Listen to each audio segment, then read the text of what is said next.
Jadi lama. Iya, oke nggak apa-apa. Boleh Pak langsung untuk share materinya? Oke, thank you. Suara saya jelas ya? Jelas-jelas Pak. Yes, oke, thank you semuanya. Terima kasih banyak buat kesempatannya hari ini. Pertama, sorry sekali waktunya jadi molor karena saya ada keperluan jadi baru bisa join di jam segini. Semoga teman-teman tetap semangat. Saya izin share dulu ya. Oke. Hmm.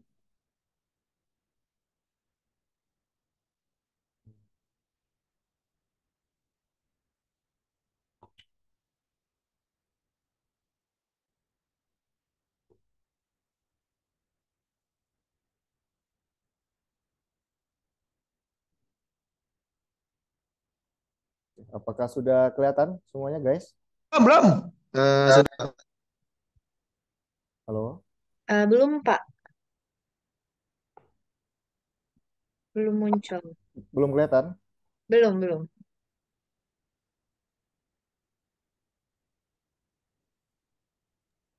Sudah Pak, sudah terlihat Sudah sekarang. muncul Pak, sudah terlihat. Oke.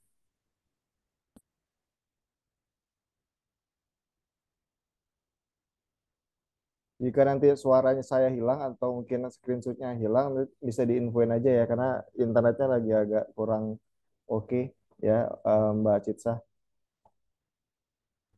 Boleh Pak. Oke, thank you. Jadi saya akan ngasih materi perihal teman-teman untuk point of view. Jadi ini udah ada 127 orang. Saya coba screenshot dulu. Sorry, ke internetnya kurang oke. Oke, kelihatan ya? Kelihatan Pak. Oke. Oke, jadi poin hari ini pengennya saya ingin ngasih tahu point of view sedikit buat teman-teman semua, biar teman-teman ada gambaran karena saya tahu teman-teman track pro itu kebanyakan rata-rata eh, apa Gen Z dan beberapa tuh mayoritas kebanyakan di daerah. Jadi saya ingin ngasih point of view Gen Z era sekarang tuh harusnya seperti apa. Dari si mana? Karena saya kebetulan milenial dan teman-teman Gen Z, jadi ada perbedaan tapi punya highlight yang sama nantinya. Hari ini saya akan bahas perihal digital bikin bisnis semakin cuan. Jadi coba nanti yang di sini yang pengen jadi entrepreneur boleh komen di kolom chat sama asal daerahnya mana ya. Karena saya pengen tahu nih orang-orang Kak, saya pengen punya bisnis, saya pengen ini. Nanti coba komen nanti saya bisa highlight di sisi itu. Digital bikin bisnis makin cuan, highlightnya tuh ada tiga yang mau saya. Pertama digital marketing, terus cara memulai bisnis dari nol sama framework strategi. Jadi teman-teman yang mulai nanti punya bisnis bisa di highlight nih seperti apa, seperti itu ya. Oke, lanjut, ini profil saya. Mungkin kalau yang sudah kenal atau sudah beberapa kali ikut kelas saya bisa dilihat saya entrepreneur and marketing spesialis sudah 9 tahun, sudah ngelola beberapa brand mulai dari terus juga jadi konsultan. Jadi saya mulai profesional, terus saya jadi konsultan, sekarang juga saya sebagai business owner. Jadi saya konsultan tapi juga ikut sebagai business owner seperti itu ya. Saya punya business owner sebagai agensi sama saya punya bisnis F&B. Mungkin nanti saya sedikit highlight di bisnis F&B saya agar teman-teman punya gambaran juga. Oke, ini adalah Gen Z. Jadi teman-teman kalau istilahnya Pak Gen Z itu apa dan sebagaimana, terus saya ini Gen Z atau enggak? Ini Gen Z itu kalau teman-teman mau tahu itu ini data dari Databox itu data 2023 akhir. Jadi ini termasuk update. Gen Z itu dari 97 sampai 2012. Nah, ini kayaknya beberapa orang pasti di sini tuh di Gen Z ini. Nah, milenial itu seperti saya nih 1981 sampai 1996 itu milenial. Jadi kalau komposisi teman-teman bisa lihat dari sini 53% orang Indonesia itu kebanyakan Gen Z sama milenial. Makanya brand-brand semua itu pasti ngarahnya ke sini karena mayoritasnya pasti semua di situ. Nah, Gen Z itu paling besar komposisinya. Jadi teman-teman itu ngelawan sama Gen Z aja tuh persaingannya sudah sangat ketat. Oke, lanjut. Ini sedikit framework yang saya kasih. Kalau generasi milenial, kalau misalkan sudah lulus sekolah, lulus kuliah, di otaknya itu cuma ada dua. Jadi profesional atau jadi karyawan kerja. Yang kedua jadi entrepreneur atau wirausaha istilahnya dulu. Hanya dua itu doang tuh. Tapi kalau Gen Z era sekarang guys, jadi kalau teman-teman nanti lulus harusnya mindsetnya nggak cuma dua, profesional atau entrepreneur, tapi juga sebagai Gen Z atau yang lulus kuliah itu ada atau lulus sekolah itu punya tiga mindset sekarang. Teman-teman bisa jadi profesional, teman-teman jadi entrepreneur, atau teman-teman jadi profesional plus jadi entrepreneur. Emang bisa bang? Bisa. Nanti saya coba liatin ke teman-teman semua ya. eh ini era sekarang, guys. Jadi teman-teman yang 152 viewer, yang 152 yang nonton, yang ngelihat itu yang profesional, konten kreator, teman-teman bisa jadi profesional entrepreneur itu sebagai content creator. Yang kedua bisa jadi live streaming, bisa jadi digital planner, bisa jadi kalau misalnya punya usaha, misalkan kayak usaha ST Solo yang budgetnya cuma 2 juta, ada yang terakhir saya tahu ST Solo itu kerjanya 1,5 juta itu ada juga, atau business owning punya sendiri F&B jasa dan sebagainya. Jadi teman-teman bekerja jadi karyawan, tapi kalian juga bisa jadi entrepreneur sendiri. Nah, Gen Z era sekarang tuh bisa melakukan hal itu. Jadi bukan hanya kerja doang, tapi teman bisa ngambil, bisa juga jadi entrepreneur, bisa jadi content creator, bisa jadi live streaming, bisa jadi affiliate dan sebagainya. Digital planner itu kayak kalau teman-teman buka akun profil saya ada link itu link ebook saya, course saya, kelas saya itu semuanya saya jual. Jadi itu saya kerja, saya ngapain, itu tetap tetap bisa running. Jadi itulah profesional dan entrepreneur daerah sekarang seperti itu. Jadi harapannya nanti kalian lulus di otaknya bukan hanya sebagai karyawan, gue mau karyawan nih, gue mau kuliah, gue mau kerja dan sebagainya, boleh. Tapi di era sekarang sayang sekali kalau cuman mindsetnya cuma jadi entrepreneur aja, jadi profesional aja seperti itu ya. Lanjut. Ini adalah highlight. Jadi saya yakin dari 150-an orang yang lihat ini, rata-rata Gen Z, ini saya kasih tahu data Gen Z itu 72% Gen Z seluruh Indonesia. Tadi yang saya baca dari data di atas, di mana? Di awal tadi, Gen Z yang mayoritas paling besar di Indonesia itu 72% Gen Z itu dan milenial ingin memiliki bisnis sendiri. Jadi kalau di sini ada yang ingin memiliki bisnis, kalian termasuk 72% dari itu. Tapi kalau yang bukan, berarti sisanya tuh yang bukan. Nah, 72% itu yang belum punya usaha sendiri atau baru pengen doang, itu 66%. 66% itu tertarik apa aja, bisa mereka tertarik sama 50%-nya di bisnis F&B, sisanya itu di fashion. Nah, sisi saya lagi nanti hal-hal yang lain seperti jasa dan sebagaimana seperti itu. Nah, ini adalah saya cerita sedikit perihal tambahan karir saya. Jadi, saya itu lulus kuliah itu umur 22 tahun, ngeset timeline karena cita-cita saya itu ingin jadi entrepreneur karena saya milenial belum di era sekarang ya. Eh jadi dan background orang tua saya semuanya itu pegawai, bukan sebagai entrepreneur, tapi saya pengen jadi entrepreneur. Berarti suka nggak suka saya harus belajar dulu karena di kuliah nggak dapat di itu. Berarti dan saya nggak set target tuh. 30 tahun gua harus jadi entrepreneur. Dari situ perjalanan dimulai untuk belajar untuk bisa jadi entrepreneur sampai saat ini. 22 tahun saya lulus kuliah, 22 sampai 23 saya ambil terima kerja, terus jadi level supervisor, terus naik jabatan jadi sales manager di umur 26 di umur 26 saya udah jadi manajer. Di 28 saya switching karir jadi manajer digital marketing sampai di umur 30 saya keluar dari profesional dan sekarang jadi konsultan dan saya punya bisnis juga seperti itu.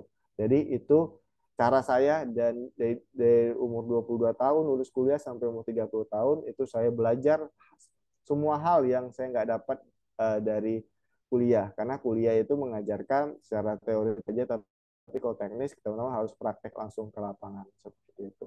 Nah, itu timeline karir saya. Teman-teman pasti punya timeline sendiri, tapi harapannya sekarang mulai di set nih. Ini gue lulus kuliah mau ngapain, mau ngapain, mau ngapain, mau ngapain. Karena kalau teman-teman cuman on the flow atau cuman ya nanti ikutin aja Pak gimana-gimana, saya jamin itu peluang teman-teman bisa sukses di era sekarang itu sangat-sangat kecil sekali.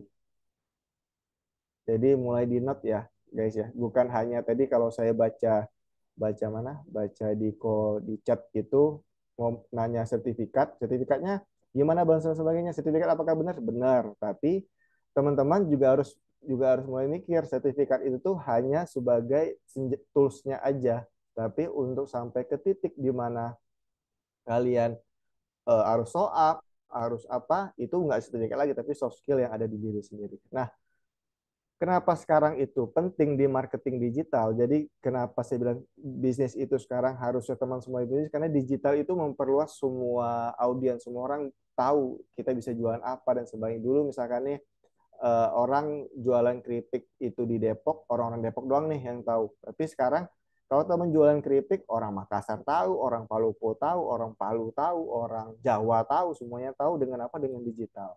Jadi sangat sayang sekali kalau cuman teman-teman hanya ya running-running aja Pak, saya cuma pengen dapat sertifikat karena sertifikat tuh bisa membantu saya di masa depan, betul, tapi nggak cukup itu aja, butuh knowledge yang lain.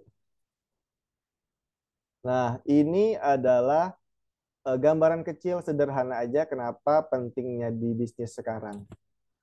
Dan harusnya teman-teman udah punya bisnis juga. Pertama adalah kalau zaman dulu offline konvensional cuman door to door doang, atau kalau kalian punya usaha itu cuma keluarga doang yang tahu, atau lingkungan-lingkungan terdekat. Misalkan tadi yang saya logikan, kalau misalkan ada yang jualan keripik di wilayah Depok, yang tahu tuh paling tetangga-tetangga sekitar, keluarga dan sebagainya, itu dulu. Tapi kalau sekarang teman keripik itu bisa teman-teman sosial media kan, diekspos di sosial media, di e-commerce, dan dimana orang Makassar, orang Surabaya tahu kalau kalian jualan keripik di Depok. Jadi sangat disayangkan sekali kalau misalkan nih dari dunia digital ini tapi teman-teman tidak memanfaatkan itu seperti itu. Ini marketing digital secara teori, kegiatan memasarkan atau promosi sebuah merek atau produk menggunakan media digital atau internet. Nah, media digital itu apa? Saya coba breakdown sedikit di sini. Media digital itu ada sosial media, platform F&B, sama marketplace. Apa bedanya, Kak? Sosial media mungkin semua orang ya Gen Z pasti tahu lah. Facebook, Twitter, terus TikTok Ads, Meta Ads, WhatsApp pun sekarang tuh dianggap sosial media, guys. Platform F&B seperti Shopee, seperti GrabFood, seperti GoFood. Nah, jadi kalau misalkan teman-teman punya usaha F&B seperti saya, Shopee Food, GrabFood, GoFood itu bisa. Kalau teman-teman mau tahu rahasia usaha saya di F&B, itu hampir 40% omset saya itu ada dari platform F&B. Kenapa? Orang luar sana beberapa kilometer bisa order usaha saya, yang dimana harusnya kalau zaman dulu cuma orang sekitar doang yang lewat doang yang bisa beli, tapi sekarang sudah semuanya udah sangat bisa diakses. Marketplace apalagi Shopee, TikTok Shop, semuanya bisa bisa teman-teman pakai seperti itu.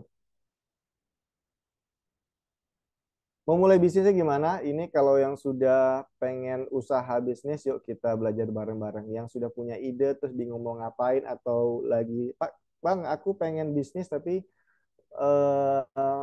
masih pengen doang, belum belum belum gimana-gimana. Yuk kita coba breakdown sedikit dan teman-teman saya harap bisa ditulis. Oke. Nah, ini saya coba memperkenalkan usaha saya dulu.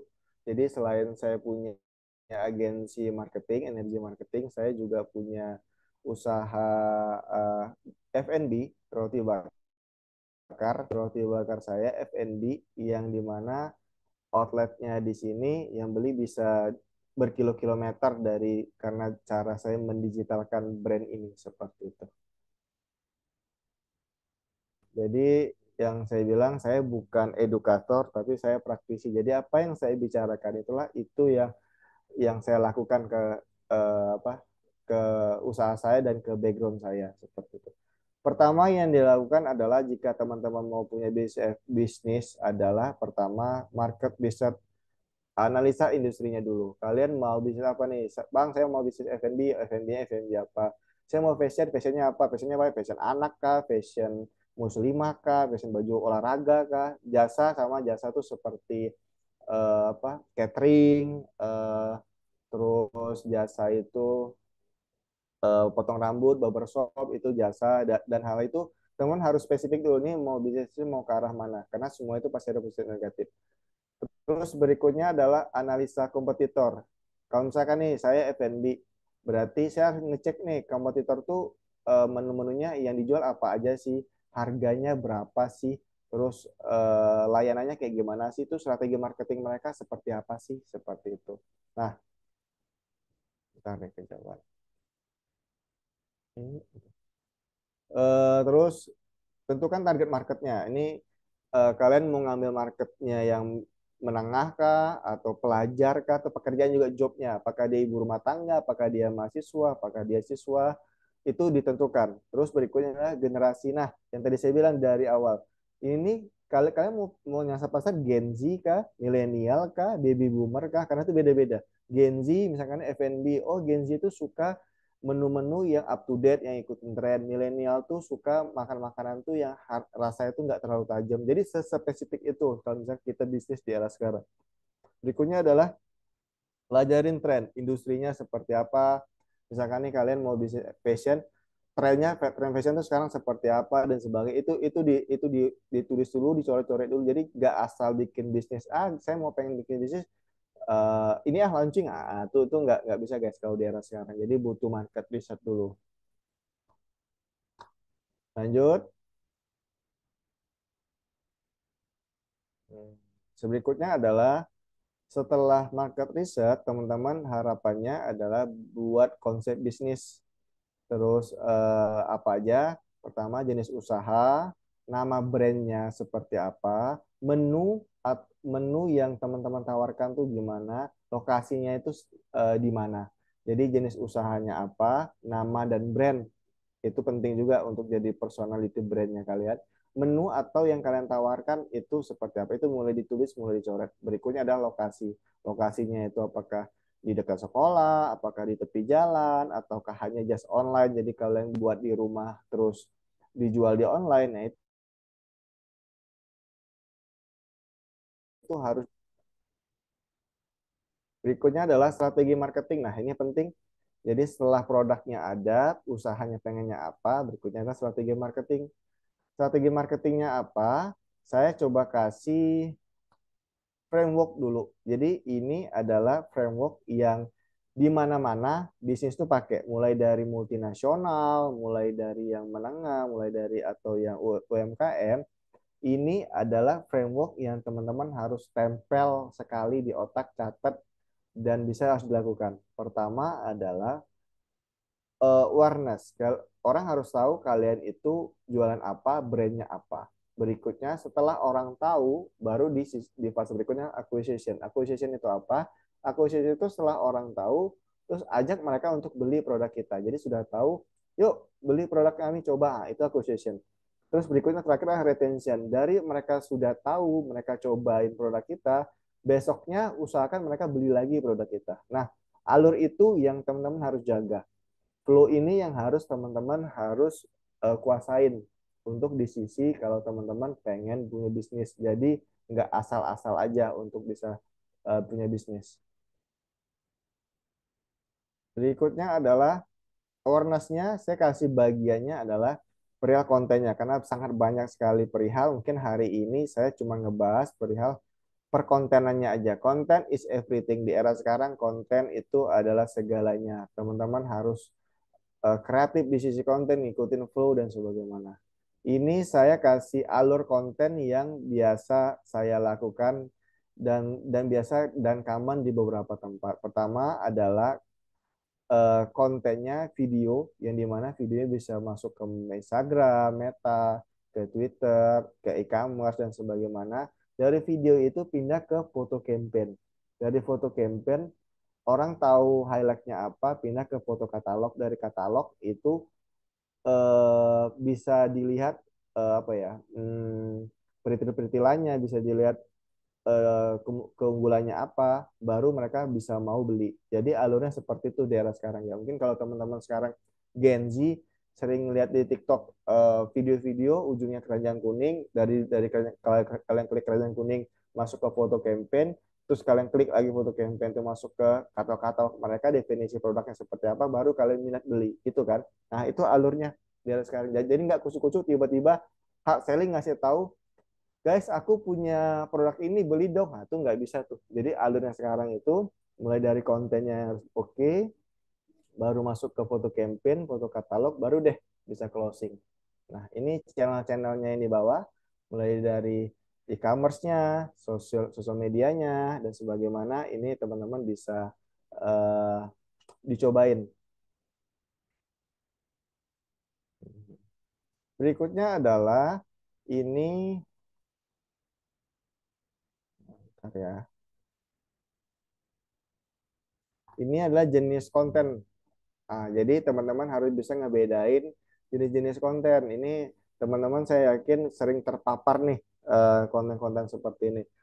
Ini saya bagi beberapa bagian ya. Ada namanya foto produk fashion, foto produk katalog fashion, sama foto produk katalog. Bedanya apa, Bang?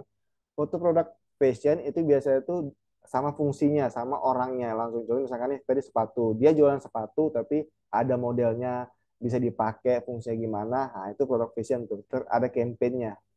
Berikutnya adalah kalau foto produk katalog fashion, Bang. Dia katalog, dia foto sepatu, ini contoh sepatu ya, sepatu, tapi dia nggak ada orang yang pakai, tapi hanya background-background oke, estetik dan sebagaimana, itu foto katalog fashion. Foto produk itu biasa tuh yang backgroundnya putih, cuma mau ngeliatin fitur-fiturnya, spesifikasinya, bahannya dan sebagaimana.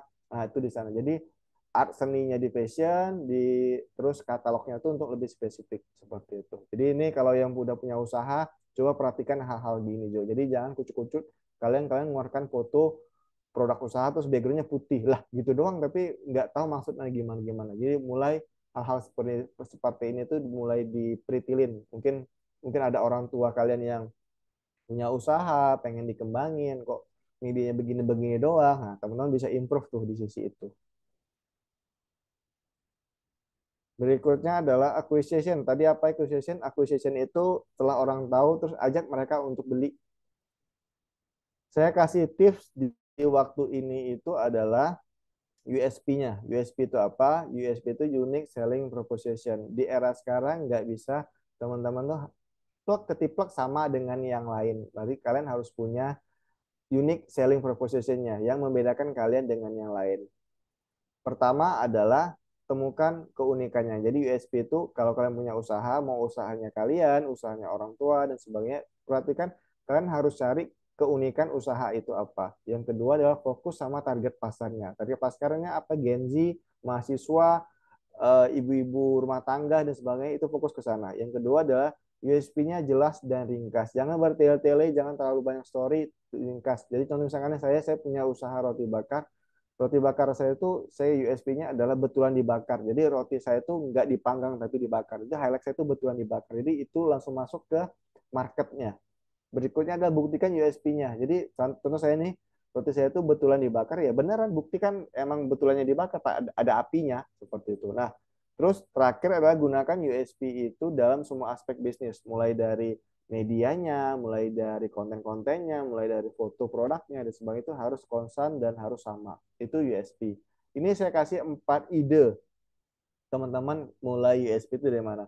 Pertama adalah USP bahan baku. Contoh misalkan nih, saya dulu punya punya teman, dia tuh jualan ayam geprek, ayamnya itu asli dari Surabaya. Dia jualan ayam geprek di Jakarta, dia meng-highlight ayamnya itu yang dia ambil tuh dari Surabaya.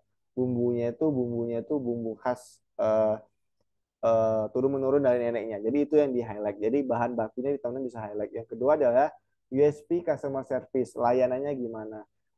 Saya punya pengalaman di Bandung, itu ada customer service itu yang ngelayan itu kayak teman. Mungkin kalau teman-teman ke Indomaret itu kan, atau Alfamart kan template ya. Selamat siang, ada yang bisa saya dibantu. Terus dia promosiin promo-promonya tuh, ya promo kami gini gini gini doang, mau kan nggak mau sudah tak selesai, formality seperti itu.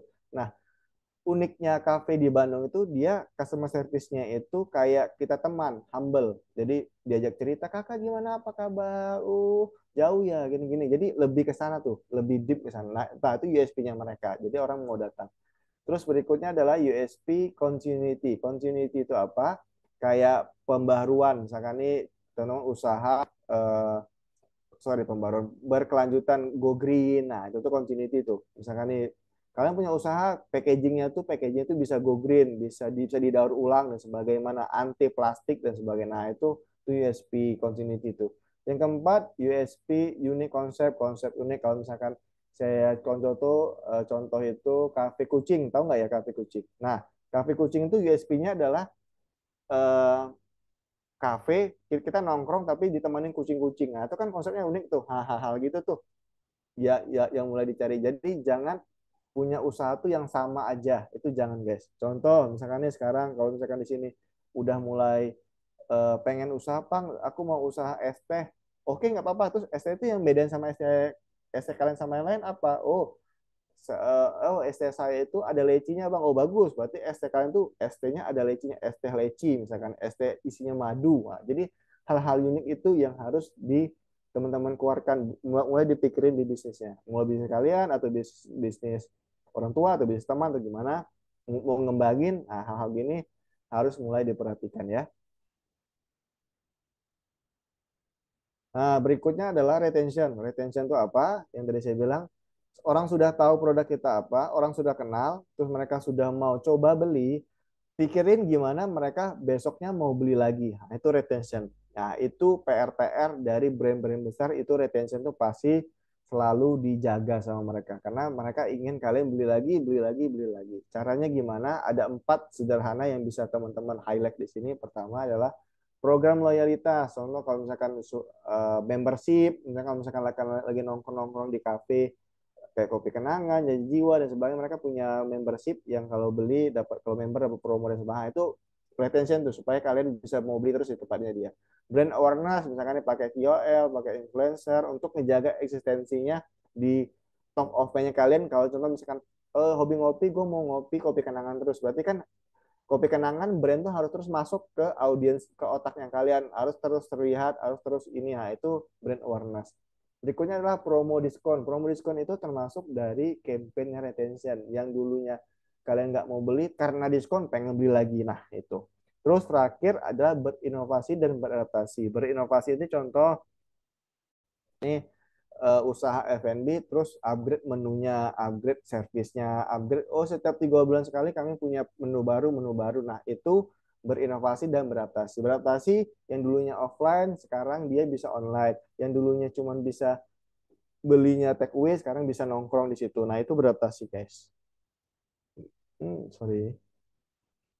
Nah, oke, mungkin itu se-highlight yang bisa saya share sama teman-teman semua. Di sini kalau karena yang saya bahas bukan di sisi sekarang itu, bukan saya bahas masalah profesional atau personal branding, yang saya bahas adalah teman-teman mau jadi entrepreneur atau enggak. Tapi kalau saya mengajak kalian untuk jadi entrepreneur. Bang, aku tuh mau jadi pegawai dulu, apakah bisa? Bisa, boleh. Saya juga awalnya dulu seorang profesional.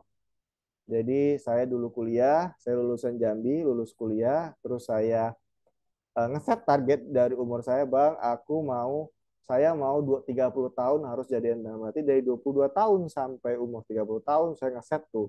Kadar Allahnya alhamdulillah saya sampai di level manajer di umur 26 tahun.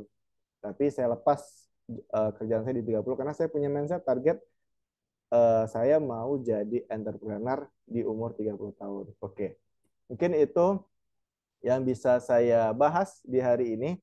Semoga yang belum punya minat jadi entrepreneur jadi pengen jadi entrepreneur karena usaha dan sebagaimana. Ada dulu saya pernah baca buku namanya Gibbon L Book.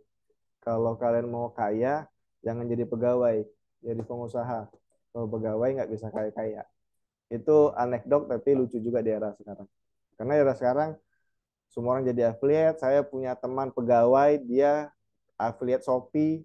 gajinya sekarang bisa setara tuh. Gaji dia sekian, affiliate affiliate Shopee-nya sekian, sama sekarang. Bisa itu dilakukan. Kalau di era dulu agak sulit, tapi kalau di era sekarang itu bisa. Karena pagi siangnya teman-teman mungkin sekolah, kuliah, kerja, malamnya bisa bikin konten, bisa affiliate. Saat kalian kerja, videonya running terus, keranjang kuning pulang-pulang ada omset. Kan seru ya, gitu. Itu yang bisa saya highlight. Mungkin kalau kedepannya pengen kita ngebahas per-affiliatan, gimana potensinya, mungkin nanti kita bisa juga bahas di situ. Thank you eh, buat apa yang sudah nyimak dengan kelasnya saya. Ada yang mau ditanya, dibahas, atau mau kita obrolin, silakan guys. Yang mau bertanya bisa segera untuk raise hand ataupun tulis pertanyaannya di kolom chat ya. Nanti akan dibantu dijawabkan. Tapi lebih baik kalau misalnya ada yang mau tanya bisa tanya langsung ya Pak. Jadi lebih enak. Ya, biar lebih seru. Ayo, ayo. Saya mah jangan chatting-chatting, ngomong aja langsung mas seru. Maaf Kak, izin Kak tanya sertifikat. Ya, tuh ada yang nanya sertifikat guys. Kalau sertifikat nanti dicek di grup Telegram ya semuanya. Nanti semuanya akan saya share di grup Telegram.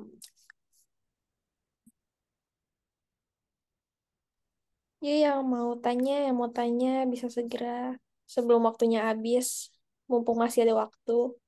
Berapa menit ya waktunya ya? Sampai jam 8 lewat 10 ya, Pak? Ya, boleh. Ya, Ini rata-rata eh, Gen Z kan ya, mahasiswa, siswa. coba untuk teman-teman yang Gen Z boleh chat di kolom komen gitu. Oh, Pak, ini ada satu ya pertanyaan, Pak, dari Karuli Nugraha. Ruli, Nugraha, Kak, bisnis yang cocok untuk apa tadi? Sorry. Bisnis yang cocok buat pelajar apa ya, Kak? Oke. Bisnis yang cocok buat pelajar. Tadi sebenarnya kalau menurut saya di era sekarang itu kita bisa bisnis itu apa aja sebenarnya tadi yang saya bilang. Pertama, teman-teman bisa jadi afiliator. Afiliator itu mudah. Ini saya yakin semuanya 183 orang punya TikTok semua kan ya? Ada yang nggak punya TikTok? Nggak ada kan ya? Punya TikTok semua. Nah, TikTok kalian bisa bisa jadi duit itu, guys. Bisa bisa nutupin biaya sekolah kalian. Nggak percaya kan? Coba deh. Jadi teman-teman sekarang buka di tutorial YouTube gimana caranya TikToknya itu bisa jadi affiliate. Gampang. Sekarang kalau dulu itu harus followernya itu harus 1.000. Sekarang tuh nggak perlu 1.000. Nol akun, nol follower aja itu bisa affiliate. Nanti tinggal masukin apa? Masukin hmm, katalog-katalognya udah itu. Atau sederhananya saya punya mouse nih. Nih mouse-nya mereknya robot ya. Nah, terus saya mau jual nih robotnya. Kan nggak perlu barang saya fotoin. Guys, nih aku punya mouse robot bagus nih, lancar jaya. Ini nih kalau mau oke, cek keranjang kuning. Udah, banyak yang transaksi dapat kalian duit. Gampang kan? Sederhananya seperti itu. Jadi, kalau menurut saya di era sekarang teman-teman bisa bisa pelajar itu paling sekolah sampai pagi sampai siang atau sampai sore terus main dan sebagainya. Malam teman-teman bisa bikin video, bikin gini-gini. Bang, aku nggak tahu cara bikin video, cari di Google banyak. Bang, aku nggak tahu redaksinya kopinya gimana, AI banyak. Ketik AI copy caption, dapat semua. Jadi hal-hal gitu tuh bisa teman-teman. Jadi jangan kalau ditanya tadi yang cocok kalau bertahun-tahun dulu sebelumnya mungkin saya bisa jawab, tapi tahun ini di era sekarang itu semuanya bisa bisa teman-teman jalanin, tergantung nanti tinggal kecocokannya aja. Misalkan nih eh, teman-teman punya tabang, aku punya tabungan 1.500.000 misalkan, cocoknya bisnis apa ya? Nah, kalau punya tabungan 1.500.000 cocoknya adalah jangan yang resikonya gede, minim resiko aja. Minim resiko seperti teman-teman apa bikin join sama kemitraan sama teman yang jualan es teh itu kan bisa pagi sampai sore pagi sampai sore sharing join sama teman buat jualan es teh Solo misalkan itu kan budgetnya cuma 1.500.000 3 juta. Bang aku nggak punya duit, affiliate konten kreator dapat cuan dapat duit gitu. Menurut saya itu sih. Jadi uh, entrepreneur itu bukan profesi, entrepreneur itu adalah mindset. Jadi mindsetnya yang ditanam seperti itu. Saya seorang pegawai dulu, sekarang saya jadi entrepreneur. Jadi teman-teman di sini yang mau udah lulus, sekarang masih sekolah, masih kuliah, tapi nggak tahu era kedepannya. Ya saya mah ikut-ikut doang. Percaya sama saya, guys. Tadi saya udah ngasih data, 27% itu Gen Z. Itu tuh saingan-saingannya kalian semua. Dan mereka tuh punya mindsetnya itu adalah on the growth. Gue harus gini, gue. Jadi kalau misalnya, dan kalian cuman, ya Pak saya mau jalan-jalan doang, saya mau gini doang. Sulit bergerak, sulit berkembang. Jadi saja saya, yuk grow up bareng-bareng seperti itu. Pak, ini ada yang raise hand, namanya Muhammad Tauqifi. Oh, Tauqifi, iya, silakan Muhammad Tauqifi.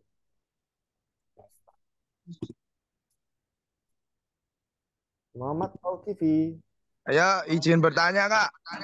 Ya, semangat banget.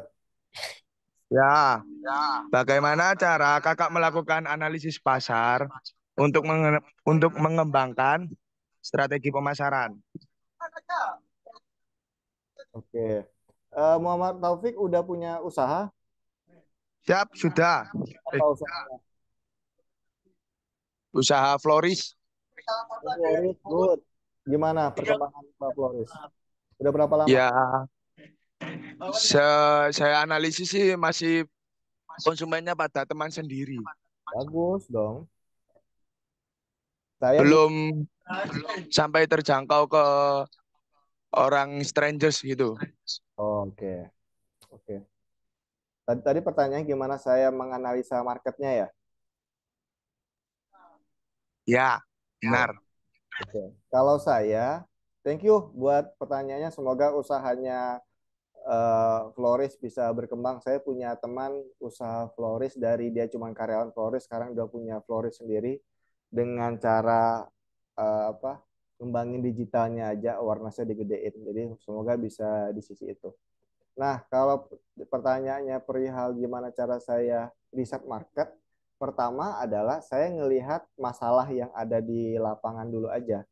Misalkan nih, eh, kalau misalkan contoh tadi saya pakai contoh ini ya, Muhammad tadi ya, dia punya usaha floris.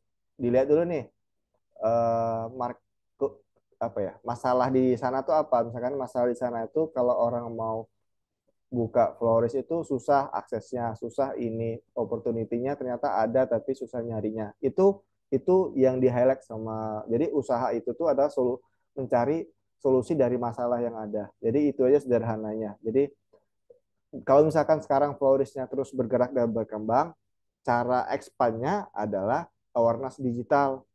Nah, tapi dilihat juga nih, apakah usaha itu bisa menyelesaikan masalahnya orang. Tadi contoh misalkan nih, punya floris, baru teman-temannya doang. Nah, teman-temannya kan punya teman juga ya. Temannya punya teman juga ya. Ya udah kamu misalkan nih pakai campaign promo. Oke, kalau misalkan lu bisa ngasih gua konsumen, nanti gua kasih fee 2%, 5% misalkan. Kan itu bisa tuh yang gitu-gituan. Nah, cara risetnya adalah biar enak cari masalah yang ada gitu saya. Dari situ nanti bisa diturun-turun lagi tuh ke yang lain. Nah, semoga Floris tadi bisa menyelesaikan masalah di sekitar kamu dulu gitu. Kalau udah di situ udah oke, baru deh go to digital gitu. Bisa di tag nih di apa di chatnya nama Instagram Instagram toko florisnya. Nanti tak follow, nanti tak repost. Semoga bisa dapat konsumen baru kan. Ya nggak Muhammad? Oke, lanjut. Ada lagi pertanyaan? Ngomong dong Ada guys. beberapa juga, Pak. Oh banyak nih. Dari mana ya tanyanya ya? Ini saya pilih satu-satu atau gimana nih? Boleh, Maaf. Pak. Pilih yang menarik aja, Pak. Menarik. Wah, coba saya jawab singkat-singkat ya. Coba saya jawab sepadat-padat aja supaya nanti bisa teman-teman bisa dapat jawabannya semuanya. Kalau misalkan jawaban saya belum memuaskan atau butuh detailing lagi, bisa follow saya, DM saya, insya Allah saya jawab. Saya biasa ada pertanyaan-pertanyaan apa, saya akan coba buka dan saya coba ngasih solusinya. Untuk teman-teman gratis, nggak usah bayar. Saya akan bantuin. Eh, apa nih? Assalamualaikum sih, bener kalau bisnis yang cocok buat pelajar udah tadi. Untuk keep up, ngikutin tren tuh gimana ya Kak? Keep up buat ngikutin tren atau gimana? Kalau saya ngikutin tren itu tuh ada dua cara rulesnya. Pertama adalah tren yang emang berani sekarang emang general. Jadi misalkan nih tahu ini nggak ya eh, tren lagunya eh, Risa Blackpink ya Risa Rose Rose tahu ya tren musiknya tuh ya. Nah, itu kan dipakai general bisa dipakai semuanya. Jadi teman-teman on the flow ngikutin tren itu. Nah, yang kedua adalah kalau kita ngomong bisnis, tren industri bisnisnya.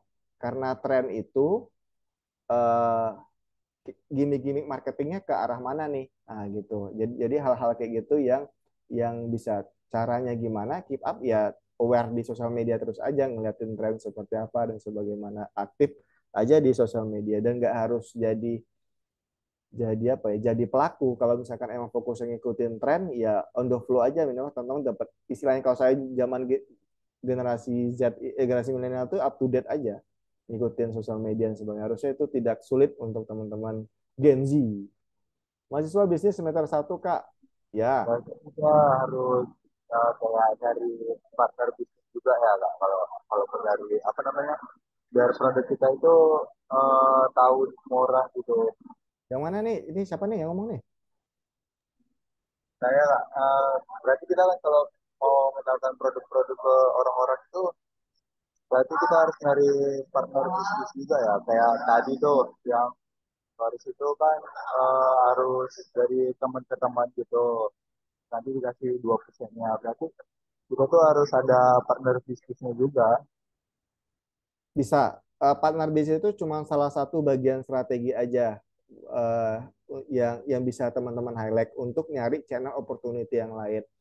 Misalkan satu, bagi saya kalau saya tidak menggunakan kata partner, kalau partner itu tuh lebih tandem bisnisnya kalian. Tapi kalau istilah saya itu adalah eh, pernah dengar reseller nggak atau affiliate nggak? Jadi mereka itu oke okay, nih lu kalau mau florist mah sama ini aja nih oke okay, dan sebagaimana oke okay, karena dia sebagai referralnya kamu kasih dia 5% budgetnya tapi kamu dapat konsumen baru bukan keluarga kamu doang atau teman-teman kamu dekat nah itu strategi yang kedua digital misalkan nih kontennya diaktifin dimasifkan jadi orang-orang tahu semua orang tahu dan algoritmanya Instagram TikTok sekarang tuh sangat enak guys jadi kalau dulu di era dulu yang tahu konten kita tuh hanya orang-orang yang kita follow atau yang kita izinkan aja. Kalau dulu ya. Tapi di era sekarang adalah orang-orang yang tidak kita izinkan pun bisa lihat konten kita, tapi yang interest sama kita. Contoh, misalkan kamu konten florist tadi, orang-orang yang nyari florist, orang-orang yang suka sama florist itu interest akan masuk ke algoritmanya, berarti harus masif di digitalnya. Itu strategi dua dan strategi lagi masih banyak lagi yang teman-teman bisa pakai gitu. Tapi kamu udah punya modal punya usaha udah sustain, running terus aja, jangan berhenti. Gas. Apa yang harus kita lakukan untuk kita meningkatkan brand awareness itu sendiri Kak? Apa yang harus kita lakukan untuk kita meningkatkan eksistensi di digital kalau di era sekarang? Jadi teman-teman terus bikin-bikin konten daily setiap hari perihal perihal konten, perihal produk yang kalian usahakan itu awareness-nya. Terus terus fokus ngomongin fiturnya, ngomongin fungsinya, ngomongin ini, ngomongin itu. Setiap hari bikin konten-konten. Dan jangan pernah entrepreneur itu, saya bilang entrepreneur itu bukan profesi. Entrepreneur itu adalah mindset di otak. Jadi nggak usah pikirin omongannya orang. Seperti itu. Kalau saya ya. Tapi Dan kalau misalnya kita tuh pakai jasa endorse itu membantu nggak kak untuk produk kita biar lebih naik? Kalau membantu awareness, iya. Tapi kalau membantu omset, enggak. Itu jawaban saya. Jadi Berarti kalau berarti nggak nentu ya kalau misalnya kita tuh pakai jasa endorse itu omsetnya kita nggak nggak tentu naik gitu ya. enggak, saran saya jangan kalau di fasenya masih kecil, jangan pakai KOL atau influencer, tapi pakai affiliate aja. Jadi mereka dapat fee. Jadi mereka ngiklanin itu, mereka dibayar kalau mereka berhasil datengin konsumen. Lebih ke arah sana aja. Jadi budgetmu nggak, kecuali nanti udah gede, udah besar, baru kita ngomongin awareness pakai influencer dan sebagainya. Terlalu blunder kalau misalkan pakai influencer dari awal. Assalamualaikum Kak, bagaimana? Ini dia doang nih yang ngomong langsung nih. Yang lain mungkin kalau punya usaha, Pak, Bang, aku punya usaha tapi usaha keluarga saya nggak apa-apa. Mana tahu saya bisa bantu buat teman-teman. Ber- Bagus lagi, bisa jadi ber- ambil juga. Berarti kita tuh lebih konsisten mengiklankan produk kita sendiri kayak misalnya di TikTok gitu atau di Instagram gitu biar FYP gitu ya. Berarti kayak Betul, gitu. betul. Oh, Setiap hari, daily gitu-gitu. terima kasih. Ya, sama-sama. Semoga membantu ya. Semangat usahanya. Kak, bagaimana cara mengatasi kalau produk kita publish kemudian ditiru orang lain sehingga menjadi saingan kita? Kalau saya pribadi, saya malah harus nyari saingan, guys. Karena kalau teman-teman tidak ada saingannya, malah membingungkan. Kalau misalkan ada saingannya, berarti itu indikasi usaha kalian on the track. Itu yang pertama, ya. Yang kedua, kalau ada orang meniru produk kita atau usaha kita, teman-teman tadi bilang retention, teman-teman terus berinovasi sampai market itu ngerasa, ya gue kalau mau cobain ini makanya mah sama dia aja karena yang lain mah niru-niru doang, dia mah enggak seperti itu contoh sederhana aja. Dan jangan takut dengan persaingan. Kalau di era sekarang semua orang bisa bisa niru produk kita, tapi yang nggak bisa ditiru ada original mindsetnya di otak. Terus misalkan nih, saya punya usaha roti bakar, contoh misalkan ya. Ternyata 2 bulan berikutnya ada yang niru, plek ketiplek sama gitu. Apakah saya pusing? Enggak, tapi saya terus berimprovisasi. Oke, berarti gua 2 bulan sekali harus mengeluarkan menu baru untuk gimana untuk orang terus engage sama kita. Nanti yang saingannya, wah dia udah mengeluarkan menu baru, gue keluarin juga hal yang sama, nggak apa-apa. Tapi market akan lama-lama akan kebentuk, si dia mah niru doang. Gitu. Tapi jangan takut persaingan ya. Ada Teguh, Teddy, komen, ayo silakan guys. Oke, di masih mal. Izin, Pak. Silakan, izin diterima. Eh, Bagaimana cara kita melakukan digital marketing bagi pemula? Digital marketing bagi pemula. Ya, Pak. Punya usaha, Teguh? Belum, Pak. Pengen punya usaha? Sudah, Pak. Punya usaha? Suaranya patah-patah, Pak. Halo, pengen pengen punya usaha? Siapa? Kamunya pengen punya usaha nggak? Pengen, Pak. Apa rencananya? Affiliate. Affiliate. Oh, apalagi personal sendiri, personal diri ya. Iya, Pak. Ya bagus. Cara dasar dan digital marketing pertama adalah kalau saran saya di awal usahakan jangan mengeluarkan di itu dong, di mute dulu dong biar enak. Usahakan jangan pakai uang keluar dulu. Jadi di awal untuk teman-teman juga belajar bareng-bareng gimana digital ini, cara yang pertama adalah fokus jangan keluarkan duit dulu. Jadi eh, misalkan nih tadi Teguh pengen jadi affiliate, berarti kamu harus kuatkan di personal brandingmu. Yang kedua adalah akunnya jangan di private, berarti harus general umum supaya audiensnya akan semakin lebar nih. Nah, terus yang ketiga adalah berusaha kontennya yang organik yang bisa FYP di situ dulu tuh. Jadi jangan kucut-kucut ngomongin digital marketing, terus ngomongin budget, ngomongin duit dan sebagaimana itu sangat disayangkan menurut saya. Jadi jangan jangan pakai itu. Jadi caranya adalah organik aja. Terus karena kamu tadi ngomong affiliate, berarti kuatin personal brandingmu. Kamu mau affiliate apa? Contoh, saya punya teman, dia affiliate itu spesialis teknologi. Isinya itu jualan headset, jualan speaker, jualan mouse. Ini mouse dari dia nih by the way. Terus dan sebagaimana itu dikencangin tuh, cari gimana dan organik aja bikin konten. Guys, gua sekarang punya mouse nih. Ini mouse-nya speknya enak nih. Ini gua coba-cobain enak nih buat teman-teman kuliah di gimana misalkan ya. Begitu-begitu aja. Running sampai titik di mana nanti algoritmanya akan ngasih kesempatan kamu untuk engage. Jadi saya kasih tahu rahasia sedikit nih. Biasanya setelah konten daily ke 30, 31-nya itu biasanya potensi FYP bisa ada. Catat tuh, Teguh. Nah, tapi biasanya orang bisa berhenti dulu nih di konten ke 10 biasanya. Konten gue cuma 200 doang yang nonton bang, gini-gini. Terus berhenti. Jadi daily terus terus cari konten-konten nih. Kalau saya itu biasa itu nge-framework bikin 20 ide konten, keluarkan secara bersamaan. Misalkan ini konten drama, konten komedi, konten apa lagi, konten persuasi, konten marah-marah, keluarin semuanya. Yang engage viewernya terbanyak di kontenmu itu kamu kontenin terus. Gitu. Nih kalau kita ngomongin affiliate ya. Dan kayaknya seru nih kalau kita besok coba ngomongin affiliate. Semoga bisa dapat cuan sama kalian kan enak tuh dapat uang jajan dibandingkan minta sama orang tua lagi. Jadi orang tuanya bisa lebih bangga sama kalian. Oke, ini Reza Putra. Silakan Reza Putra. Cowok semua nih kagak ada ceweknya nih. Baik Kak, izin Kak, izin Silakan. bertanya. Ketika kita memiliki produk, langkah apa yang harus kita lakukan untuk memasarkannya? Apakah kita buat konten-konten biar meledak di TikTok atau di Reels Instagram atau apakah? Mohon arahannya. Terima kasih. Terima kasih Reza. Reza udah punya produknya? Ini kau. Halo, halo Reza. Kopi Kak, izin nggak? Izin udah punya produknya? Kopi tadi ya? Iya Kak, sudah Kak. Kopinya apa? Kopi cair gitu ala-ala kopi kenangan atau biji kopi?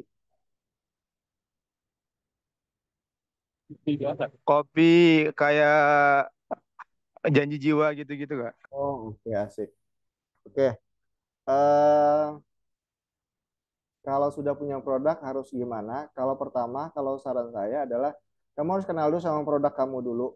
Contoh tadi kopi.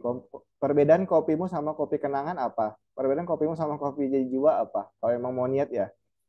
Itu kalian harus ada perbedaan. Tadi yang saya pakai kata istilah USP, Unique Selling Proposition, itu harus di highlight benar-benar. Dari sana baru akan tahu ini arahnya mau kemana. Contoh, misalkan nih, oke ternyata kopi saya itu uniknya itu dari kemasannya itu dari botolnya itu botol kaca contohnya misalkan nih. Nah, berarti baru ngomongin jor-joran di sisi konten, apakah benar jor-joran konten betul, tapi jor-jorannya itu nggak asal-asalan tembak serang senjatanya banyak, tapi kamu harus tahu nih kopimu itu kopi apa. Oh, kopinya Reza itu kopi yang langsung diambil dari Aceh misalkan contoh ya. Ya udah, itu yang dialek kontennya tuh konten kopi, belum pernah kan dimasukin ini apa kopi Aceh contoh misalkan. Jadi yang di highlight itu teman-teman di fase awal jangan fokus uh, jor-joran di awareness, jor-joran ini ujungnya nanti feedbacknya nggak bagus, teman-teman kecewa, terus teman-teman nggak mau lagi jualan. Nah itu banyak terjadi. Berarti fase di awal adalah kalian harus tahu eh, kalian tuh punya produknya tuh USP-nya apa, unique selling proposition-nya apa, baru deh kita ngomongin hal-hal yang lain seperti itu ya. Coba semoga Reza dapatin dulu nih kamu USP-nya kopinya apa, nanti DM saya, nanti coba saya bantu di sisi awareness-nya. Terima kasih, Kak. Sama-sama. Terus kembangin usahanya ya, lancar jaya. Ayu Lestari, ini kalau ada yang ke skip, sorry ya pertanyaannya. Izin bertanya, menurut Kak Dikdaya apa saja istilah si langkah-langkah penting yang harus dilakukan dalam membangun branding di platform digital agar bisnis lebih dikenal dan dipercaya oleh konsumen. Langkah-langkah penting pertama adalah harus punya Ini apa nih langkah-langkah penting yang dibangun dalam membangun branding. Branding ini kalian mau branding apa nih? Personal branding atau produknya di brandingkan? Hal yang dilakukan adalah punya eh, keunikan tersendiri dibandingkan yang lain. Karena kalau misalkan kalian tahu Panji Pragiwaksono, tahu nggak ya, yang saya komedian, saya sangat suka dengan kata-katanya. Dia bilang sedikit beda lebih baik daripada sedikit lebih baik. Saya ulang, sedikit beda lebih baik daripada sedikit lebih baik. Berarti hal yang beda itu menotis orang. Oh, misalkan nih semua orang pakai baju hitam, ternyata ada satu pakai baju kuning. Notice nggak kalian? Nah, itu sedikit beda. Tapi kalau misalkan semua orang pakai baju hitam semua satu lapangan, tapi ada yang baju hitamnya itu oversize, tapi yang lain tuh nggak oversize. Apakah kelihatan? Enggak, sama semuanya. Tapi kalau warnanya kuning akan kelihatan. Jadi hal yang pertama adalah temukan keunikannya, baru kalian ngomongin branding. Jadi kalau unikannya nggak ada, jangan ngomongin branding, akan sia-sia aja. Itu cari keunikan kalian dengan yang lain tuh apa? Mau itu produknya, mau itu personalitinya. Gitu. Kalau ngomongin personal branding, saya udah bahas itu di kelas saya minggu minggu sebelumnya. Seperti itu. Kalau mau ditanya lagi materinya, nanti bisa tanya tim Track Pro, nanti bisa saya share materi personal branding ya. Cara meningkatkan kualitas produk sendiri itu gimana, Kak? Cara meningkatkan kualitas produk sendiri itu gimana? Cara meningkatnya adalah upgrade terus. Terus upgrade, terus lihat lihat inovasi, lihat kiri kanan, lihat tren itu apa. Oh, saya punya roti bakar, saya itu selalu upgrade. Misalkan, oh, Gen Z itu ternyata suka matcha, Gen Z itu suka red velvet, Gen Z itu suka crumble choco. Ya udah, toppingnya tuh saya upgrade supaya apa? Supaya kalian mau terus beli roti saya gitu. Kalau cuma keju doang kalian kagak mau beli. Nah, terus upgrade. Jadi cara meningkatkan kualitasnya dengan upgrade diri, dengan upgrade, dengan upgrade, dengan upgrade. Dengan mana upgrade produknya, upgrade inovasinya, ujungnya kualitasnya akan ikut naik sendiri biasanya. Izin bertanya Kak, kira-kira apa tantangan terbesar untuk menjadi digital marketing? Tantangan terbesar adalah mindset. Digital marketing itu guys, sekarang nih saya bisa dianggap pro, tapi besok bisa jadi newbie. Kalau misalkan saya nggak upgrade diri. Digital marketing selama terus upgrade. Jadi tantangan terbesar adalah digital itu terus upgrade. Berarti kalian pelakunya harus upgrade juga. Saya dikasih tahu guru saya, Dik, hari ini itu bisa aja lu sekarang tuh dianggap pro. Tapi minggu depan bisa jadi newbie. Kalau misalkan kamu nggak upgrade dirimu. Karena digital itu terus bertambah, terus bergerak gitu. Hmm. Apalagi ya sebagai pelajar kadang ini bagus nih, sebagai pelajar kadang pengen kerja sampingan agar tidak mengandalkan ortu terus, sering lihat tutorial freelance di medsos tapi disuruh beli kelas terus. Iya sih. Oke, gimana Kak, kalau kalian ada quote, saya baru ngisi, saya baru buat thread itu, kalau misalkan kalian tidak menemukan peluang cuan di satu platform atau di sosial media, berarti kalian itu adalah produknya. Berarti itu lucu sekali menurut saya. Nah, caranya mengandalkan ortu, saran saya Ina jadi affiliate aja. Afiliator Shopee, afiliator TikTok, suatu produk itu efeknya bisa 5-10% komisi yang untuk kalian. Itu menurut saya di sisi pelajar itu udah cukup untuk kalian bisa beli paket, beli makan sama pacar, mungkin bisa beli HP baru. Itu jadi kalau mau freelance di medsos dan sebagaimana ujungnya disuruh beli kelas, saran saya jadi afiliator. Coba mulai sekarang algoritma YouTube-nya itu isinya tuh tutorial jadi afiliator. Terus afiliator tuh tips and trick gimana. Terus cara cepat jadi afiliator bla bla bla tuh coba deh dipelajarin, diseriusin, diliatin, terus cobain gitu. Kalau misalkan kalian sedikit ragu, oh ragu gimana? Saya ngasih tips dulu sama ada kelas lain, saya bilang Gen Z itu pasti punya first account sama second account. Iya nggak? Ngaku. Siapa di sini yang nggak punya second account? Pasti punya semua kan? Nah, saya tuh biasa ngasih tips itu adalah kalian buat third account ketiga. Nah, akun ketiga itulah kalian jadiin affiliate tanpa mengganggu sisi personal branding, personality kalian di first account, mengganggu stalking kalian di atau searching sama close friend kalian di second account, tapi di third accountnya kalian bisa jadi affiliate. Bisa tips itu bisa dipakai ya. Semoga bisa ini bisa pakai itu. Udah habis ya? Udah, Pak. Belum? Sudah waktunya juga kebetulan. Siap, siap. Ada pertanyaan yang mau ngobrol nggak supaya terakhir nih? Ya, mungkin satu terakhir boleh untuk yang mau bertanya secara langsung. Iya. Kalau yang ketik-ketik ini nanti coba DM saya aja, nanti coba saya bantu jawab ya.